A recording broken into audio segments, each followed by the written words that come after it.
ഇന്നത്തെ ഉച്ചയൂണിന് എന്താ കഴിക്കാനുള്ളതെന്ന് നോക്കാം. നല്ല ഇടിച്ചക്ക തോരൻ, അത് ഇതിലോട്ട് കുഴയ്ക്കാം. പിന്നെ കുഞ്ഞമത്തി മാങ്ങ തേങ്ങ അരച്ചിട്ട് കറിയാണ് കേട്ടോ.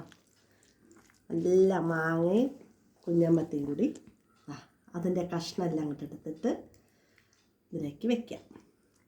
അതിൻ്റെ മുള്ളൊന്നും നോക്കണ്ട കേട്ടോ, മുള്ളൊക്കെ ആണ്ട് ചെറിയതാണ്. പിന്നെ കുഞ്ഞമത്തി പൊരിച്ചത് അതും വയ്ക്കുക. സൂത പൊരിച്ചതാണിത്, അതും ഇതിൻ്റെ കൂടെ ഒന്നെടുക്കുക. ഇനിയാണ് വെളുത്തുള്ളി ഉപ്പിലിട്ടത്, പിന്നെ മാങ്ങ, മുളകിട്ട മാങ്ങേനെ, മുളക് വെളിച്ചെണ്ണയിലിട്ട മാങ്ങ, ചെറുനാരങ്ങ, എല്ലാ ഐറ്റംസുള്ള അച്ചാറും, ഇതെല്ലാം കൂടി നന്നായിട്ടൊന്ന് കുഴയ്ക്കാം.